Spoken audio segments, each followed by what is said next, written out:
It was supposed to be a routine panel discussion on national security. The setting was sharp, the lights hot, and the cameras rolling live on a major cable network. Karoline Leavitt, the young, rising firebrand of conservative politics, sat on one end of the table, radiating confidence.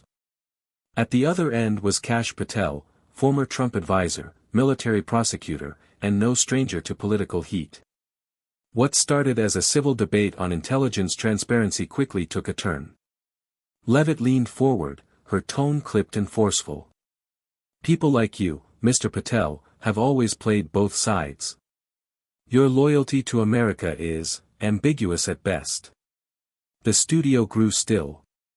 Even the host blinked in disbelief. Kash tilted his head, unfazed but deadly calm. "Excuse me?" he asked, voice low and precise. Leavitt didn't flinch. "You were born to game the system. Your background, your allegiances, they raise real questions." Gasps echoed from the crew off camera. Patel's eyes darkened, not with rage, but with something sharper. Calculated.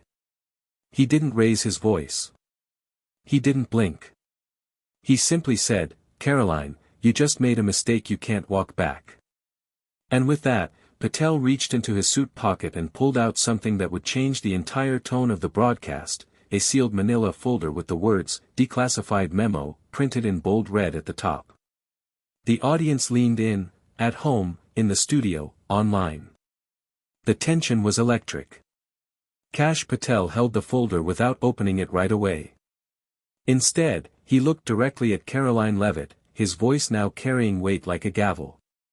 "You want to question my loyalty to this country," he said. "Then let's talk about yours." Karoline shifted slightly in her seat, a flicker of doubt in her eyes. Patel opened the folder. Inside were a series of documents, official-looking, stamped, some marked with "Top Secret," now crossed out in black ink.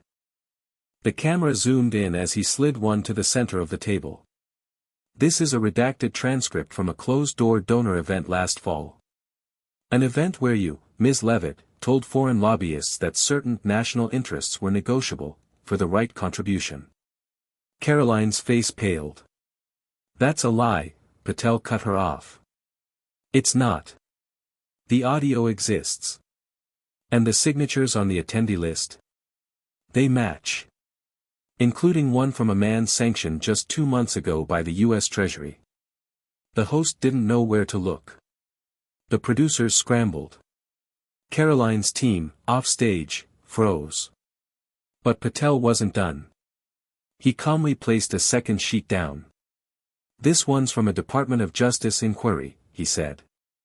"It names you. And your ties to a data for favors operation involving a former campaign tech consultant. Should I go on?" Karoline stared at the papers, her hands clasped tightly. She looked like she wanted to speak, but for once, the words weren't there. The silence was louder than any outburst. The broadcast wasn't just viral, it was seismic. Social media platforms lit up like wildfire. Hashtags exploded within minutes, hashtag Patel strikes back, hashtag Leavitt exposed, hashtag declassified bombshell. Millions were glued to their screens, watching Karoline Leavitt sit frozen while Kash Patel calmly dismantled the foundation of her accusations. Back in the studio, the host finally spoke up, his voice shaky. "Mr. Patel, are you saying there's an ongoing federal investigation involving Ms. Leavitt?" Kash didn't blink. "I'm saying there was one. Until political pressure shut it down. But now the public deserves to know what was buried." Karoline tried to pivot. "This is an ambush. None of this has been verified." Patel held up a third document. "Then let's verify this one. A memo from your former staffer, your own words, Karoline. You asked for opposition research from an unregistered foreign contact. That's a federal offense." She looked to the host, pleading now. "This is a smear job. He's twisting context, but the damage was done." Viewers weren't just hearing Patel, they were seeing him. Calm. Prepared. Precise. And they were seeing her, flustered, defensive, unraveling. Across the nation, political commentators began interrupting their own coverage to play the clip. Some called it a career-ending moment. Others called it historic. But everyone agreed on one thing: this wasn't just a clapback. This was an indictment, with receipts. Off camera, chaos erupted. Karoline's communications director was already on the phone, barking rapid instructions. Her legal advisor stood frozen, staring at the live feed with clenched fists and a pale face. Producers debated cutting the segment, but the network execs overruled it. This wasn't just news, it was a media earthquake. Ratings were climbing by the second. Back on set, Karoline tried to regain footing. She straightened in her chair and forced a smirk. "You're digging through old rumors and tossing half-baked theories at the wall. No one's buying this." Patel didn't smile. He didn't even look at her. He looked into the camera. To every American watching right now, this is what happens when someone crosses the line. When a politician thinks they can weaponize innuendo instead of facts. I've served this country in the military, in the intelligence community, and under legal fire. But I've never betrayed it. He turned back to Karoline. "You accused me of dual loyalty. But the only divided loyalty I see is between your ambition and the truth." The room dropped several degrees. The host barely whispered, "We need to go to break." The camera cut, but the moment had already etched itself into political history. In those 30 minutes, the narrative had flipped entirely. Karoline Leavitt, once seen as the bold new voice, was now the one under fire. And Patel? He wasn't just defending himself anymore. He was leading a reckoning. Within an hour, the clip had reached over 20 million views. By noon, every major news outlet had picked up the story. By evening, Karoline Leavitt's office released a frantic statement calling Patel's accusations baseless and defamatory, but it was too late. The headlines told a different story: Leavitt's loyalty questioned after Patel drops declassified bomb, insider memo links Karoline to foreign data exchange. Kash Patel just changed the 2026 election landscape. Meanwhile, Patel stayed silent. No tweets. No interviews. No grandstanding. He didn't need to. The truth had already done the speaking. Behind closed doors, Republican leadership held emergency discussions. Some privately urged Leavitt to step away from the spotlight, for optics. Others feared the documents Patel revealed might trigger congressional inquiries. Karoline paced her office, phone in hand, calling in favors that weren't getting returned. The usual supporters, the donors, the pundits, the cable talkers, had all gone quiet. Worse, some of them had started asking a new question: what if Patel has more? Because he hadn't released the audio yet. And everyone knew Patel was the kind of man who didn't bluff. He struck when it mattered. And if what he'd already dropped was just the beginning, then the storm was far from over. The next morning, Patel emerged, not in a studio, not on a podcast, but in a quiet, 4-minute video posted to his official channel. No music. No cuts. Just him, standing in front of an American flag. His message was short and devastating. "I withheld the audio yesterday out of respect for the system. But if I'm smeared again, if anyone attempts to discredit the truth I presented, then I will release it. Unedited. Publicly. And I will testify under oath." He didn't raise his voice once. He didn't need to. The implications hit Washington like a shockwave. Karoline Leavitt's team had just finished drafting a second denial, one that questioned the authenticity of Patel's documents, when advisors strongly advised her not to release it. "Patel's daring you," one strategist warned. "If you call him a liar, he pushes play. You can't afford that." She slammed the folder shut. That night, cable news featured Patel's video on a loop. Pundits dissected every frame. Was this a calculated chess move? Was the audio even real? In the Capitol, whispers grew louder: what if the audio ties her to election interference? Is this why she was so hostile during the debate? Could this tank her committee appointment? And most chilling of all, what if she's not the only one? Because Patel had dropped one final sentence in his video. Quiet. Almost easy to miss, she wasn't the only person in that room. That one sentence, she wasn't the only person in that room, detonated across the political landscape like a second bomb. Within hours, journalists scrambled to identify who else had attended the private donor event Patel referenced. Whispers of familiar names began to swirl: 2 sitting representatives, a high-profile lobbyist, and a media consultant known for aggressive political smear campaigns. Suddenly, it wasn't just Karoline Leavitt in the spotlight. Several staffers from Capitol Hill started distancing themselves from her. One abruptly resigned. Another lawyered up. Karoline, once the darling of hardline conservatives, now found herself ghosted by even her most vocal allies. In the midst of this unraveling, Patel remained quiet. Strategically so. But behind the scenes, his team was preparing transcripts. Lawyers were reviewing every document, every snippet of audio, every name mentioned in the room. If forced to testify, Patel wouldn't just defend himself, he'd take the whole network down with surgical precision. Leavitt's strategy team was in crisis mode. This isn't about just her anymore, a campaign insider admitted off the record. Patel is drawing a line through the entire machine: PACs, consultants, foreign donors. And if he's got proof of all of it, he didn't finish the sentence. Because the possibility was clear: if Kash Patel pulled the trigger, he wouldn't just end one career. He could bring down a faction. With pressure mounting, Karoline Leavitt's inner circle split into 2 factions. One group urged her to go silent, cooperate quietly, and distance herself from everyone else involved. Let it blow over, they said. Survive now, rebuild later. The other group wanted war. Call his bluff, one advisor said. If he had everything, he'd have dropped it already.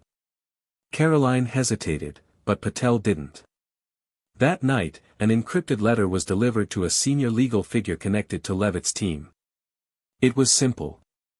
A list of 3 names. A time. A location. And one sentence at the bottom: I suggest they come clean before I go public. The message was clear. Patel was giving them a window, one last opportunity to acknowledge the truth, perhaps even resign, before he hit play. But Karoline wasn't ready to fold. She booked a primetime interview on a friendly network and went live. I will not be blackmailed by a disgruntled former bureaucrat with a vendetta, she declared. This is a hit job, nothing more. Backstage, her team watched nervously. Because as she spoke, their phones lit up. Patel had just posted a new message to his channel. No video. Just text: understood. The clock starts now. 72 hours. 3 days. That was all they had left, before the audio that no one wanted the public to hear would explode into the light. The countdown gripped the nation. News outlets posted digital clocks on screen. Social media exploded with speculation. Hashtag 72 hours, hashtag Patel tapes, hashtag who was in the room. Reporters camped outside congressional offices.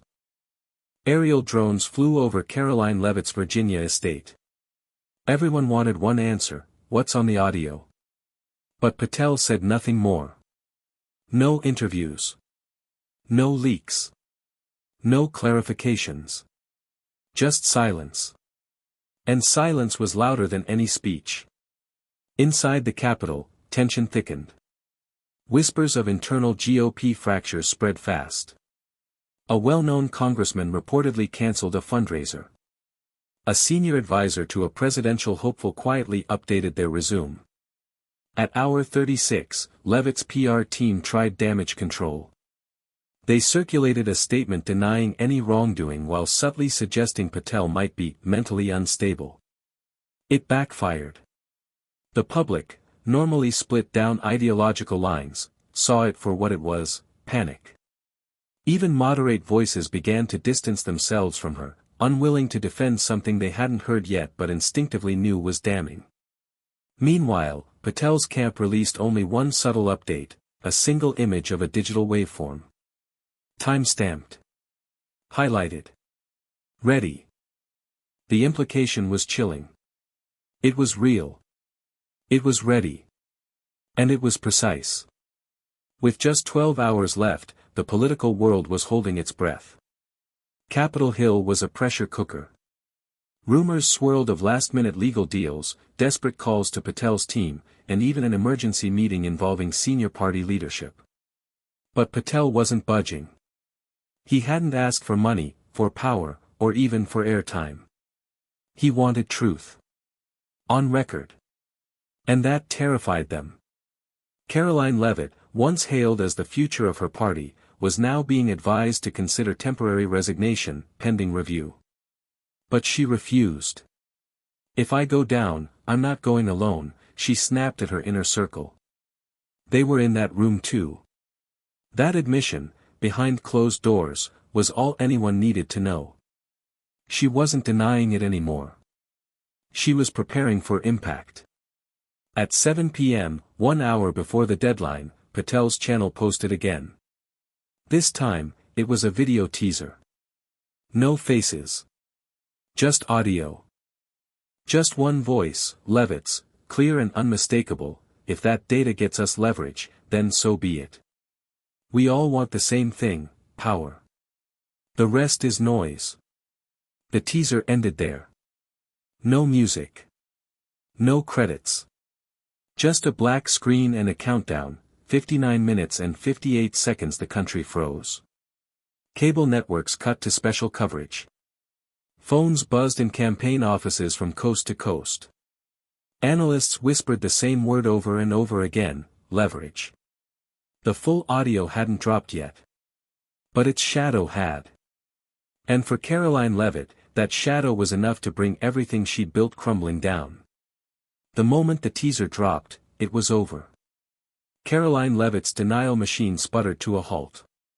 News outlets froze the clip mid-sentence, looping her voice, "We all want the same thing, power. The rest is noise." No context could soften it. No spin could hide it. The backlash was instant. Multiple sponsors pulled their support. A major conservative PAC scrubbed her name from their website. Her invitation to headline an upcoming leadership summit was rescinded. And then, the final blow, the House Oversight Committee announced an emergency bipartisan session to review Patel's materials. That wasn't politics. That was survival. Inside Leavitt's team, chaos reigned. Her chief of staff resigned. A legal advisor walked out. Even her press secretary stopped answering calls. At 10 p.m., with 2 hours left on the countdown, a letter quietly reached Patel's legal counsel. It was signed by Karoline herself. A request. An offer to meet. Privately. Off record. Before the clock ran out. But Patel didn't respond. At 11:30 p.m., he posted a simple message, "No more shadows. Full release at midnight." Karoline sat in her darkened office, surrounded by silence. No allies. No press. No lifelines. Just her, the clock, and the weight of her own voice, already echoing through history. At exactly 12 a.m., the full audio dropped. No music. No edits. Just raw truth. The voice of Karoline Leavitt filled the nation's ears. Calm. Calculated. Cold. "If they want access, we give them data points, messaging strategy, whatever keeps the money flowing. Deniability is built in. Just don't put anything in writing. Ever. We control the narrative. Voters follow outrage, not accuracy. That's the game now. Kash Patel. He'll fold. People like him always do. Too proud to play dirty." The final line was the nail in the coffin.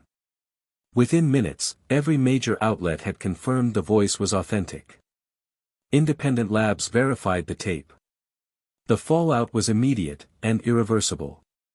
Karoline Leavitt's political career didn't just end. It disintegrated. By morning, she had lost every committee seat. Her campaign offices were shuttered. Federal ethics inquiries were launched, and subpoenas began flying. She issued a short statement: "I am stepping away to reflect and allow for a fair review." But the public knew. There would be no return. Meanwhile, Patel stepped onto the steps of the Capitol, alone, without press handlers or fanfare, and gave a single line to the cameras: "This was never about revenge. It was about respect, for truth, for service, and for the American people." He turned, walked away, and vanished behind the doors of the institution he had once quietly served. And just like that, the storm was over. But the echoes of that night, of that voice, that folder, and that final countdown, would live on as one of the most stunning political takedowns in modern American history. The day Karoline Leavitt crossed the line, and ran straight into Kash Patel.